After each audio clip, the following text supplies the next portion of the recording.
आपण दृश्य पाहतोय ही दिल्लीतलं हनुमान रोडवरचं आपचं कार्यालयाबाहेर कार्यकर्त्यांची गर्दी आपण पाहतोय।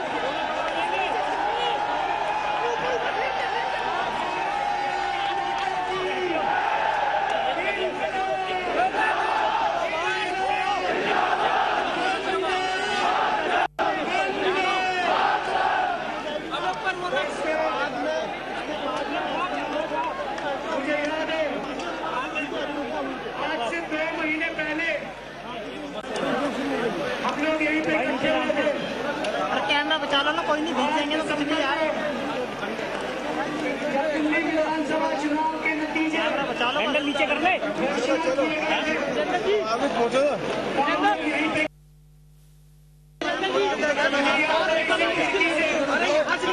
मैंने सबको संबोधित किया। हमारी 28 सीट आई थी। थोड़ा पीछे हो जाओ।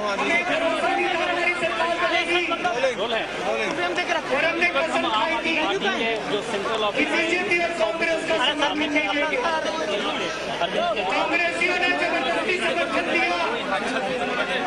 हमने जनता से पूछा, जनता ने कहा जितने दिन समर्थन दे रहे हैं उतने दिन दे रहे, काम करके दिखाओ।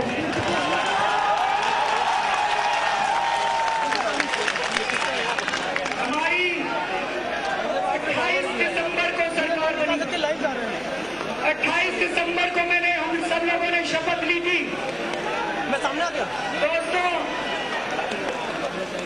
हमारा सबसे बड़ा वादा था, माइक तो लगाओ यार मेरे, कि हम जन लोकपाल बिल पास करेंगे, भ्रष्टाचार के खिलाफ एक सख्त कानून पास करेंगे। इन कांग्रेसियों ने लिख के दिया था कि जन लोकपाल बिल का समर्थन करेंगे। दोस्तों, आज विधानसभा में जन लोकपाल बिल जब प्रस्तुत करने की कोशिश की गई तो बीजेपी और कांग्रेस वाले देखो मिल गए।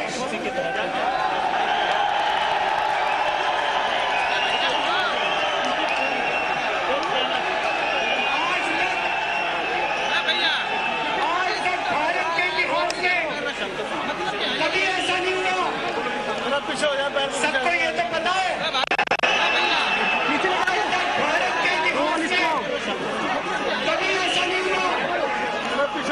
सबको ये तो पता है, सबको ये तो पता है कि बीजेपी और कांग्रेस वाले ये खुल के सामने आ गए।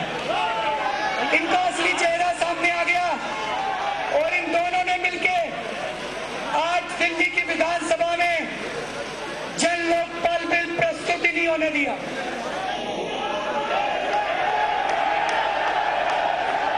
इन्होंने जन लोकपाल बिल गिरा दिया।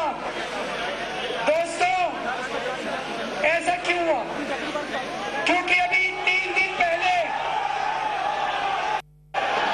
अरे यार क्या कर रहे हैं? दोस्तों, ऐसा क्यों हुआ? क्योंकि अभी 3 दिन पहले उन्होंने मुकेश अंबानी के खिलाफ FIR दर्ज की है।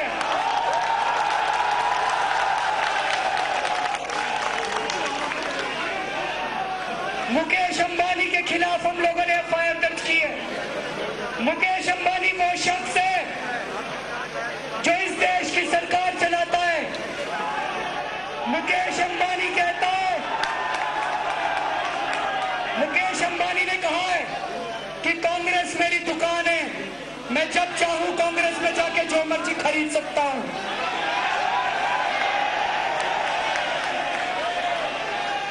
और पिछले 1 साल से अभी तक यूपीए की सरकार को पिछले 10 साल से मुकेश अंबानी चला रहा था और पिछले 1 साल से मोदी जी के पीछे भी मुकेश अंबानी है।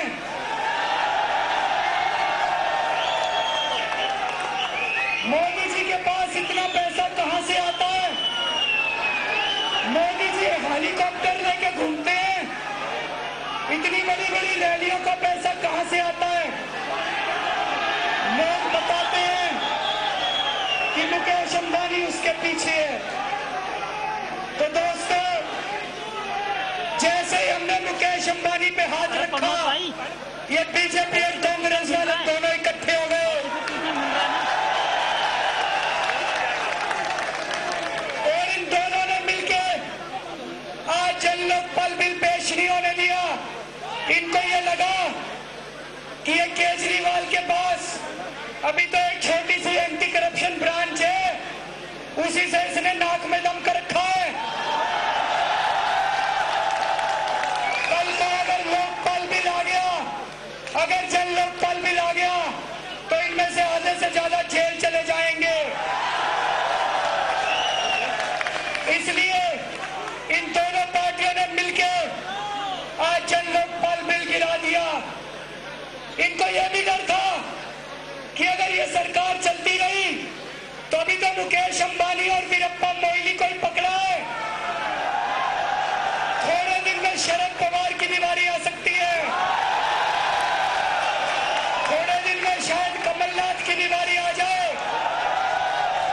इसीलिए कुछ भी हो जाए, इस केजरीवाल को निकालो। दोस्तों, मैं बहुत छोटा आदमी हूं, मेरी कोई औकात नहीं है, मैं आप में से एक आदमी हूं।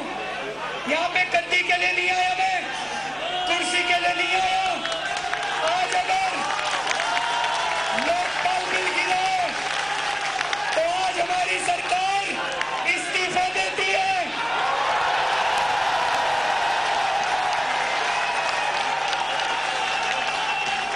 आज हमारी सरकार इस्तीफा देती है।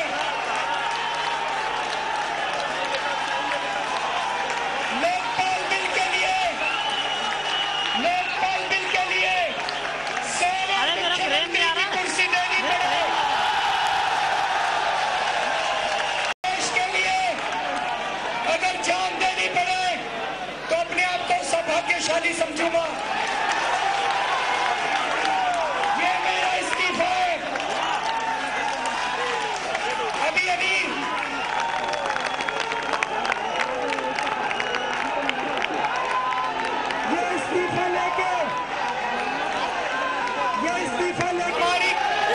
कैबिनेट मीटिंग हुई थी। हमारी कैबिनेट ने मिलके ये निर्णय लिया है कि हमारी सरकार आज इस्तीफा देती है। ये हमारा इस्तीफा है।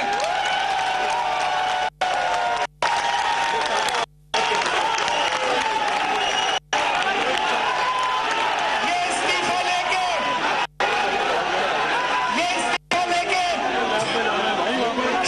मैं अभी दिल्ली विधानसभा को बर्खास्त किया जाए और दिल्ली में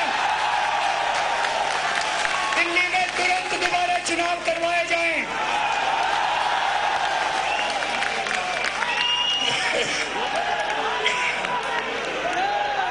दोस्तों,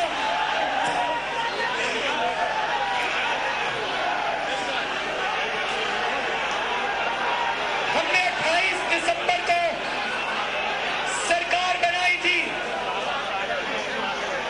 28 दिसंबर को, और उसके बाद से हमारे सरकार बनाई थी 28 दिसंबर को, और उसके बाद से हमारे साथ के साथ मंत्री आज तक ठीक से सोए नहीं है। रात दिन से हम काम कर रहे हैं पिछले 48 घंटे। हमने दिल्ली वालों के लिए काम करने में कोई कसर नहीं छोड़ी है। हमने बिजली के दाम कम करे,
गवर्नेंस चल रही है, तब ये कहते बड़ा अच्छा काम चल रहा है।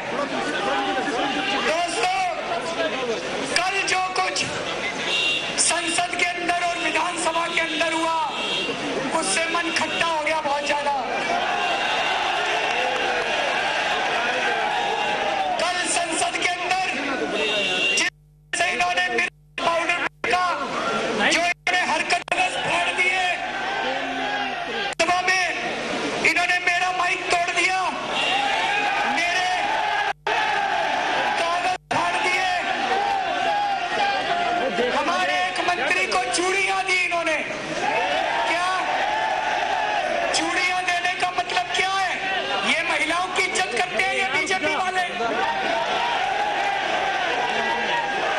दोस्तों, कल इन्होंने स्पीकर का माइक तोड़ा, इन्होंने कागज फाड़ दिए और बड़ी बड़ी बातें करते हैं। कहते हैं संसद मंदिर होता है, कहते हैं विधानसभा मस्जिद होती है, मंदिर होता है। मैं पूछना चाहता हूं, मंदिर में जाते हो तो मूर्तियां तोड़ते हो क्या? मस्जिद में जाते हो तो कुरान फाड़ते हो क्या?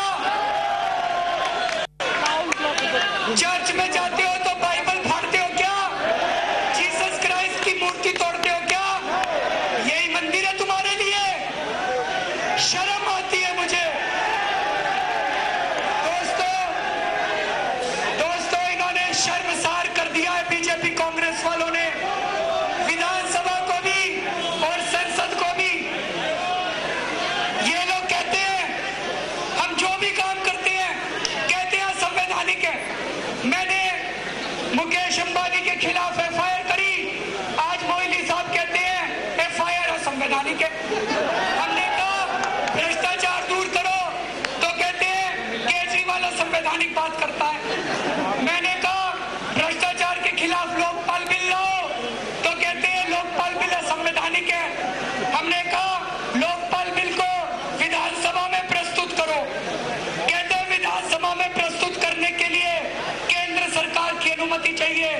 दोस्तों, मैंने संविधान पढ़ा है, संविधान में कहीं नहीं लिखा, संविधान में कहीं नहीं लिखा कि हमें विधानसभा में बिल प्रस्तुत करने के पहले केंद्र सरकार की अनुमति चाहिए। केंद्र सरकार कौन होती है? कोई अंग्रेज है क्या वो? केंद्र सरकार अपने आप को अंग्रेज मानती है जैसे लंदन की सरकार हो, और दिल्ली के लेफ्टिनेंट गवर्नर अपने आप को वाइसरॉय समझते हैं उनका अंग्रेजों का।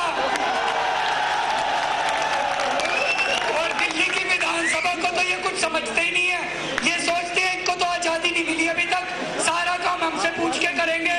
नहीं पूछ के करते तुमसे हम काम।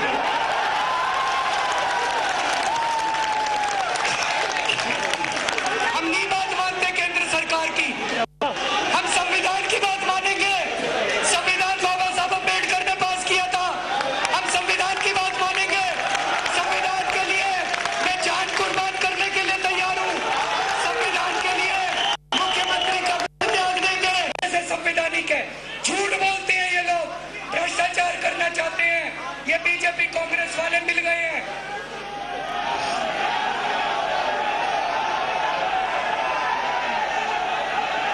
दोस्तों, हम तो कहते हैं कि भ्रष्टाचार दूर करो तो कहते हैं संवैधानिक है। तुम माइक तोड़ते हो विधानसभा में तो संवैधानिक है, तुम बिल फाड़ देते हो तो संवैधानिक है, तुम चोरी करते हो तो संवैधानिक है, तुम्हारे सारे कुकर्म संवैधानिक है, और हम देश के लिए लड़ रहे हैं तो वो संवैधानिक है। दोस्तों, इस देश की जनता तुमको सबक सिखाएगी। इस देश की जनता खड़ी हो चुकी है। इस देश की जनता ने अब आजादी की खुशबू ले ली है। अब इस देश की जनता चुप नहीं बैठने वाली। दोस्तों, मैं अब यहाँ से सीधा यहाँ से लेफ्टिनेंट गवर्नर के पास जा रहा हूँ और मैं भगवान से प्रार्थना करता हूँ कि हे भगवान, हम बहुत छोटे लोग हैं, हमारे ऊपर कृपा करना, हमें सद्बुद्धि देना, और हे भगवान हमें मौका देना कि इस देश के लिए हम अपनी जान भी कुर्बान कर सकें। आप सब लोगों का बहुत-बहुत शुक्रिया।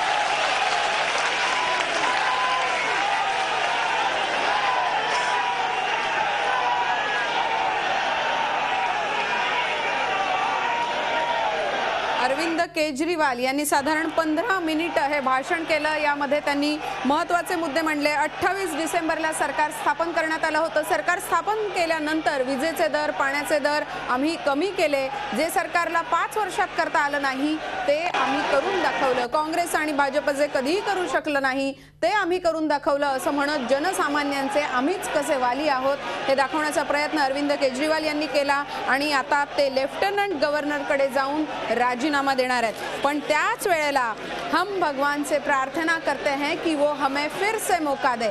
याचा अर्थ स्वाभाविक आहे, पुन्हा निवडणुका व्हाव्यात असं त्यांना वाटतंय आणि म्हणूनच हम भगवान से प्रार्थना करते हैं कि हमें फिर से मौका मिले अशा प्रकारे वक्तव्य केलंय। पुन्हा निवडणुका व्हाव्यात आणि आम्हाला पूर्ण बहुमत मिळावं असा त्याचा स्वाभाविकच अर्थ आहे।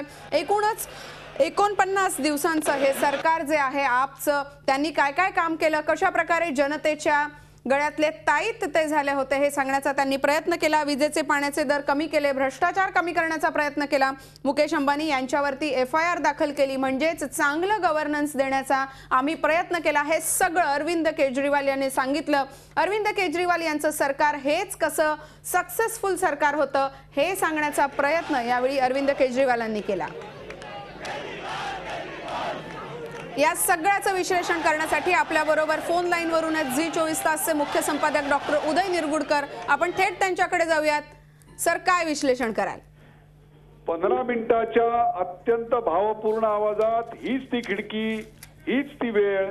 मला आठवते 49 दिवसापूर्वी याच माणसांनी याच ठिकाणी मी जनतेच्या समस्या सोडवायला कटिबद्ध आहे असं सांगत जनतेचा कौल मागितला होता। मी सत्ता काँग्रेसच्या पाठिंब्यावर स्थापन करू का असा SMS वर आणि इतर माध्यमातून कौल मागितला होता। परंतु आज राजीनामा देताना मात्र कोणत्याही प्रकारच्या जनतेचा कौल घ्यावा अशी त्याला गरज भासली नाही आणि एक प्रकारे एका चळवळीचं राजकीय फोर्स मध्ये झालेल्या रूपांतराचा पहिला प्रयोग, त्याचा पहिला अंक आज संपलेला असला तरी दिल्लीच्या विधानसभेतील 70 आमदारांच्या जागांवरून आपलं लक्ष लोकसभेच्या 543 खासदारांकडे आहे। हे मात्र सूचित करणारं पूर्वरंगाचं भाषण आज त्यांनी अत्यंत बहारीनं वठवलं। एक प्रकारे लोकसभेच्या प्रचाराचा आज त्यांचा नारळ फुटला। त्या नारळ फुटण्यामध्ये आपण मुख्यमंत्री असणं हे अडचणीचं होतं। त्या मुख्यमंत्री पदाला हौतात्म्याची झालर देऊन मिरवायला एक वर्षभर पुढचे आता केजरीवाल मोकळे झाले। मला असं वाटतं ज्या कारणाकरता त्यांना निवडलेलं होतं त्या कारणाला बगल देत ज्या कारणाकरता त्यांना निवडलं नव्हतं त्याकरता त्यांनी राजीनामा आज दिलेला आहे।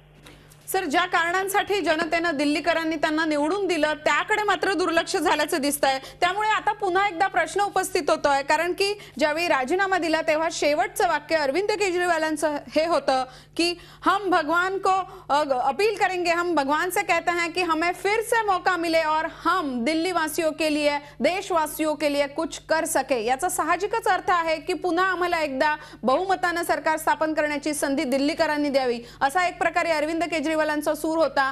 दिल्लीकर आता मात्र केजरीवालांना मतदान करतील का आणि दिल्लीकरांच्या मनामध्ये केजरीवालांबद्दल काय भावना असेल? पहिली गोष्ट म्हणजे दिल्लीकरांना एक मुख्यमंत्री हवा होता, त्यांना एक आंदोलन करता नको होता। त्यांना असा एक मुख्यमंत्री हवा होता जो त्यांना सुशासन देईल, भ्रष्ट कारभारापासून मुक्तता देईल, त्यांचे विजेचे, पाण्याचे, अनधिकृत बांधकामांचे हे सगळे प्रश्न सोडवेल असा मुख्यमंत्री त्यांना हवा होता आणि तसा मुख्यमंत्री अरविंद केजरीवाल यांच्या रूपाने त्यांना मिळाला होता। अरविंद केजरीवाल यांच्यासाठी एक सुवर्ण संधी होती, परंतु पूर्णपणे बहुमत त्यांच्या समोर नसल्यामुळे त्यांना काँग्रेसच्या पाठिंब्यावर हे सरकार आणावं लागलं। ते आणल्यानंतर सत्ता राबवण्याऐवजी त्यांची चर्चा जी झाली ती सत्ता बाह्य कारणांमुळेच झाली। मग ते रेल सदनासमोरचं झालेलं आंदोलन असेल अथवा इतर अनेक बाबी असतील, सत्ता राबवण्यापेक्षा ती सत्ता उधळण्याकडेच त्यांचा अधिक कल होता। किंबहुना ती उधळून देऊन त्यातनं मिळणारं हौतात्म्य हेच कदाचित त्यांना प्रिय होतं. ते मुख्यमंत्री म्हणून किती वागले यापेक्षा ते आंदोलनकर्ते म्हणून स्वतःला कसे विसरू शकले नाहीत हे मात्र या 49 दिवसात त्यांनी जनतेला दाखवून दिलं. लोकसभेच्या निवडणुकांचं रणशिंग फुंकणारा आजचा दिवस होता. त्यासाठी दिल्लीच्या विधानसभेच्या नाटकावर पडदा टाकणं त्यांना गरजेचं होतं. तो आज त्यांनी आपल्या 16 मिनिटाच्या अखेरच्या स्वगतामध्ये भरतवाक्यामध्ये टाकला आणि त्यांचं भरतवाक्य जे ते बोललेले नाहीत तेच खरं होतं. ते वाक्य असं आहे की 543 लोकसभेच्या खासदारांवर लक्ष केंद्रित करण्याकरता 70 आमदार असलेल्या विधानसभेवर दिल्लीच्या मी पाणी सोडत आहे. झी 24 तास रहा एक पाऊल पुढे.